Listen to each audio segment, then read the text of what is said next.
Now, I apologize in advance if this video ends up being a bit more random or less focused than some of my other videos are, or if I go off topic a few times. And if you want to just skip to the part where I talk about Brie Larson and Keanu Reeves, I'll put a timestamp in the comments below and you can be on your way. Because at the start here, I really just want to talk candidly about the state of the Star Wars fandom, from my point of view at least. And of course, as always, after the video, whether you agree with everything I say or nothing at all, or fall somewhere in between, I invite you to leave your thoughts and comments below so we can talk some Star Wars. Because that saying is not just some type of gimmick I like to use. I really do love talking Star Wars with anybody and everybody, and I do it as much as humanly possible while still putting up videos on a regular basis, and also having a life away from my computer and or phone. And as I've said before, when I started YouTube, I thought I knew quite a bit about Star Wars. But in the countless conversations I've had and comments I've read over these last few years, I've learned that I knew or understood it very little actually. Because everybody sees things differently, or has a different take on things, or just enjoys different aspects for entirely different reasons. Which yeah, should have been kind of obvious going into this. But through doing this on YouTube, I've learned just how varied opinions on Star Wars can be. Not to mention how adamantly people can and will defend those opinions at times. And from all of you who watch and comment on my videos especially, or partake in the polls, I've learned far more about Star Wars than I ever could have by just sitting there and watching the movies another 100 times or so. I've really had my eyes opened up to many things, not just Star Wars related, and I see the world differently than I did before, and for all of that, I just want to say thank you to everybody. Somehow, this has been both the most humbling and awesome experience of my life at the same time. That said, there's also been a dark side revealed to me, and sorry for the terrible pun. And no, it's not the people that hate me or hate what I do. I don't really have a problem with them. I'm the one who's willingly putting myself and my opinions out there on the internet, and hence, I'm the one opening myself up to criticism.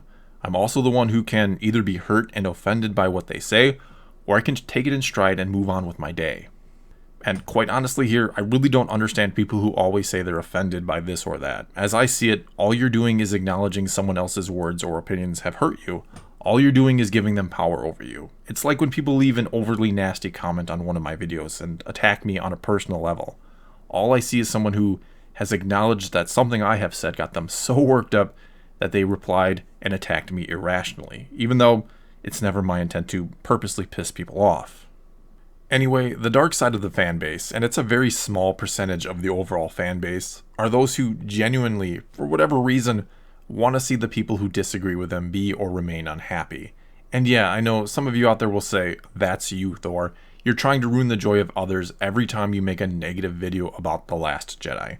And to them, I would very bluntly say that if my opinion on The Last Jedi can ruin your enjoyment of the movie, then you're apparently not very secure in your own opinions or beliefs in the first place. For example, Return of the Jedi is my favorite Star Wars movie of all time, and I've heard from plenty of people who don't like it, or absolutely hate it even, or say that it ruined the first two movies and it's utter trash, or whatever they say. Now granted, that's not a very large percentage of the fan base who says all that, and I'm certainly not one of them, but I can still hear them out. I can still be open to their opinions and what they're saying, and I can respect them, but I don't have to agree with them. I don't have to get angry about it and attack them. I don't have to get upset every time I learn somebody disagrees with me in general. And if I did, I'd probably be angry all of the time because there's a hell of a lot of people on this planet, and every last one of them is going to disagree with me about something. And I can either learn to accept and deal with the opinions of others, or spend my whole life angry and fighting.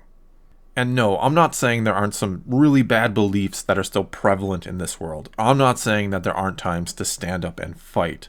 But if you think attacking and belittling people for everything you perceive to be a bad belief or that doesn't align perfectly with your worldview is the best way to end those beliefs or change people, well, you've got another thing coming. Because you'll likely only reinforce those beliefs if you don't show some level of understanding to people. And the worst thing that could ever happen to humanity is a world where we all think exactly the same, where we stop challenging and questioning each other. I fully believe diversity is an amazing strength that we human beings possess. But you're not fully encouraging or embracing diversity when you try to completely shut down any belief that falls out of line with your own. Diversity used to mean variety.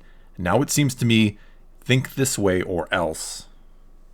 And relating this back to Star Wars, we as fans of it don't always have to agree on everything. nor do we have to love every part of it without question to be considered a fan.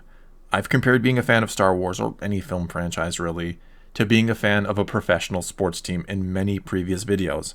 Because, like in pro sports, how your team can have a terrible year, or maybe many terrible years in a row, sometimes a film franchise can have a bad movie or a couple bad ones in a row. And during those years, be it sports or movies, the only thing many of the fans will want to talk about is how bad it is right now, how much everything sucks right now. But at the end of the day, they're still a fan of the team or the franchise, even if they're not happy with the players or the ownership or how things are being run. Simply put, we fans all love Star Wars in concept or in its simplest form. We love the mere idea of it, if not always the execution of it. And there's no set rules or guidelines about how to be a fan.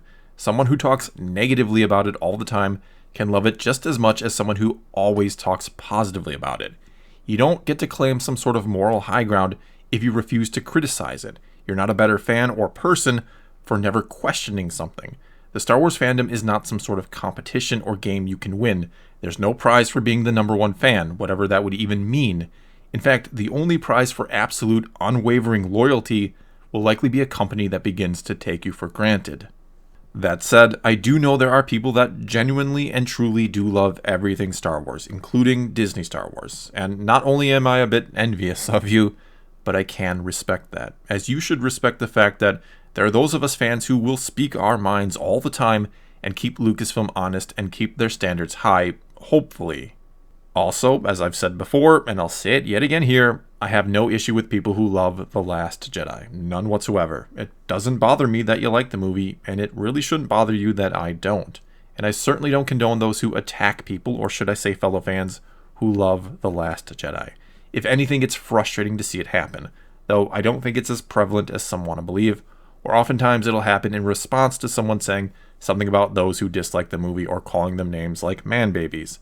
And it's really impossible to know who started things. Anyway, that then brings us to why I don't want to see Brie Larson in Star Wars. It'll be yet another thing to tear the fanbase apart instead of to start bringing it together. And if you don't know what I'm talking about here, just the other day it was announced that Kevin Feige, president of Marvel and mastermind behind the MCU, was going to be producing a Star Wars film. And he said something to the effect that he had a big named actor in mind for one of the roles already. Many people then jumped to the conclusion that he might be talking about Brie Larson, who of course plays Captain Marvel in the MCU. She, Brie Larson, then tweeted out, "Did someone say Star Wars?" with a picture of herself dressed up like a Jedi. Which of course got many people, right or wrong, worried that she might end up in Star Wars. And if you don't know who Brie Larson is and why some people really do not like her, I'm not going to get into the whole thing here and now, but there are probably a couple thousand videos on YouTube that you can watch that'll do a great job of explaining the whole thing to you. Anyway, of all the responses I've seen to this news, or possibility really, it's not even news at this point, some of the most disappointing comes from those who want to see Brie Larson in Star Wars just to see people get angry, or to see the man babies cry, as they say. Because yes, I can understand if you personally like Brie Larson and think she'd make a fine addition to the Star Wars universe. If that's how you feel, so be it. Who am I to tell you that you can't like this actress? But I don't understand those wanting to see her in Star Wars just to make other people unhappy and to see a further rift open in the fan base. I don't understand how in one breath people can say they hate all the negativity, but then in the next want to see something happen that would only spark more negativity. And at the same time, no, I'm not saying those who viciously attack Brie Larson are justified either. Did she say some controversial things in the past? Yes. Is she entitled to her opinions? Again, yes. Would it be wise for Lucasfilm to introduce a controversial figure like her into Star Wars when I'm sure they'd really like to see some healing? No, it wouldn't be. Is that fair to Brie Larson, who apparently is a huge Star Wars fan? No, but if she is a fan of Star Wars, she'd hopefully understand that one of the themes is self-sacrifice. And if she cared about the franchise and the fandom, as any true fan should, she might realize, again, right or wrong, not becoming a part of it would be for the best. Not to mention, I really don't think Brie Larson is who Kevin Feige was talking about or had in mind. I mean, let's not forget the guy has worked with many big actors over the years, and he could be talking about damn near anybody. But I don't think it's even an actor he's already worked with that he's referring to here. Instead, I think, or hope, that who he's talking about is Keanu Reeves. And do remember, Feige said recently that he's talked to him about joining the MCU, they just haven't found the right fit or place for him yet.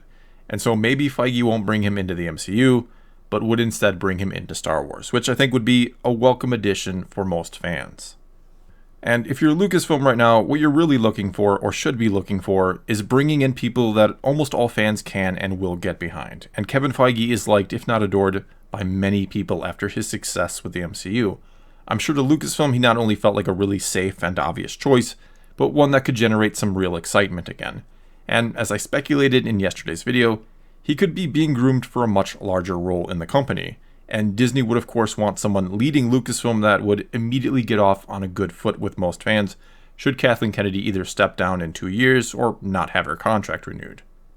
Also, thanks in large part to the John Wick franchise, Keanu Reeves is one of the biggest names in Hollywood right now, and there's no controversy around this guy. He's another really safe, positive, and obvious choice that most fans are going to really get behind, and he might even lure back some fans who are otherwise done with the franchise right now.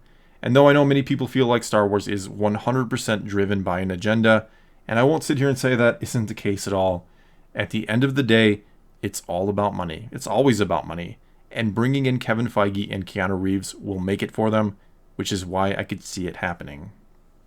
Well, that's all I've got for you this time. As usual, it's now your turn to take to the comments and let me know what you think about, well, anything and everything I had to say in this video. So please, do leave a comment below and let's talk some Star Wars. And until next time, thanks for watching.